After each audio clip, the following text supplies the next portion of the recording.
فأعوذ بالله من الشيطان الرجيم بسم الله الرحمن الرحيم قال النبي صلى الله تعالى عليه وسلم إن الله يرفع بهذا الكتاب أقواما ويضع به آخرين صدق رسول الله صلی اللہ تعالی علیہ وسلم۔ قابل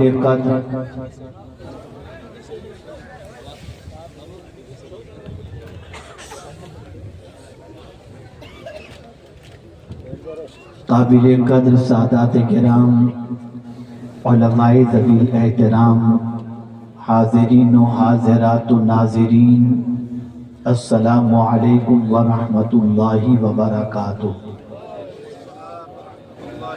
میرے پیارے آقا صلی اللہ تعالی علیہ وسلم کے پیارے دیوانوں، جس حدیث مبارکہ کی تلاوت کا میں نے شرف حاصل کیا، اس سے متعلق کچھ معروضات پیش کرنے سے پیشتر آقا کریم رؤوف و رحیم علیہ التحیۃ والتسلیم کی بارگاہ بے کس پناہ میں جس طریقے سے میں پڑھاؤں، عقیدت و محبت میں ڈوب کر اسی طریقے سے درود و سلام کا نذرانہ پیش کریں۔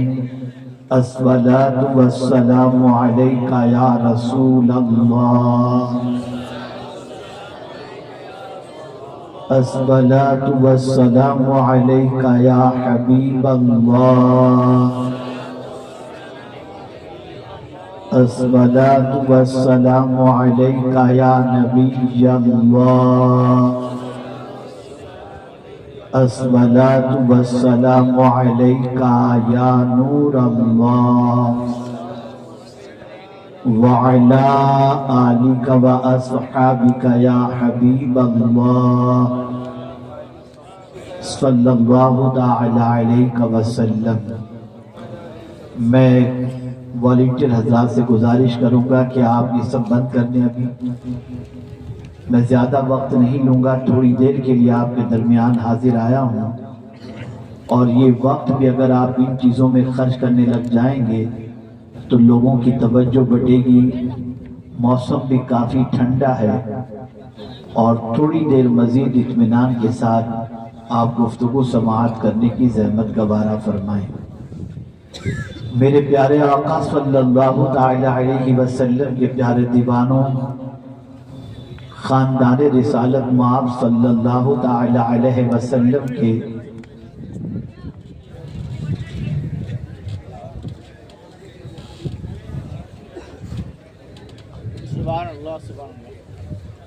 مہکتے ہوئے بے شمار پھول اس وقت زینت اسٹیج بنے ہوئے ہیں۔ نائبین رسول کی ایک بڑی جماعت ہے۔ ہم اور آپ دارالعلوم سلیمانیہ رحمانیہ کے جشن دستار فضیلت و حفظ و قرت کے اندر حاضر ہیں۔ میرے پیارے آقا صلی اللہ تعالی علیہ وسلم کے پیارے دیوانوں، آج ہم اپنی قوم کی سچویشن کو دیکھتے ہیں تو ہماری عقل دنگ رہ جاتی ہے۔ جو قوم دوسروں کو راستہ دکھانے کے لیے آئی تھی، آج اسی قوم کو راستہ دکھانے کی ضرورت پڑ رہی ہے۔ میرے پیارے آقا صلی اللہ علیہ وسلم کے پیارے دیوانوں، آپ ذرا دیکھیں، دانشوران قوم و ملت پوری دنیا کے اندر اس وقت اجلاس کرتے ہیں، سیمینار کرتے ہیں، اور غور و فکر کی محفلیں منعقد کرتے ہیں کہ کس طریقے سے اس قوم کو پھر سے اٹھایا جائے اور سنہرے ماضی کی طرح اس قوم کا مستقبل بھی ویسا ہی بنایا جائے۔ ہزارہ منصوبے بن رہے ہیں، کاوشیں چل رہی ہیں۔ کہیں کہا جا رہا ہے، یار آپ لوگ بند کریں، یا پھر آپ کے چلنے میں بند کر دیں۔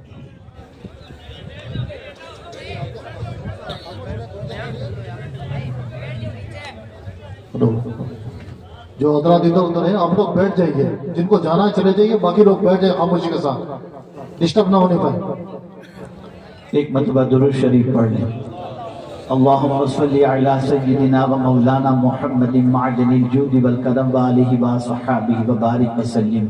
تو میرے پیارے آقا صلی اللہ تعالی علیہ وسلم کے پیارے دیوانوں، منصوبہ سازی چل رہی ہے، پلاننگ چل رہی ہے کہ اس قوم کو کیسے اٹھایا جائے، زوال پذیر قوم کو کس طریقے سے عروج کے راستے کی طرف لے جایا جائے، پریشان حال امت مسلمہ کو خوشحالی کی طرف کیسے لے جایا جائے۔ ہزارہ منصوبے بن رہے ہیں۔ کوئی یہ کہہ رہا ہے کہ تعلیمی پسماندگی جب تک دور نہیں ہوگی یہ قوم عروج کی طرف نہیں جا سکتی۔ کوئی کہہ رہا ہے اخلاقی اعتبار سے پستی کی طرف سے جب تک یہ قوم نہیں نکلے گی اس وقت تک یہ قوم عروج کی طرف نہیں جا سکتی۔ اسی طریقے سے کوئی کہہ رہا ہے جب تک کہ سیاسی اعتبار سے یہ قوم مستحکم نہیں ہوگی یہ قوم کبھی ترقی نہیں کر سکتی۔ کوئی کہہ رہا ہے کہ معاشی اعتبار سے جب تک کہ خوشحالی نہیں ہوگی اس وقت تک یہ قوم ترقی نہیں کر سکتی۔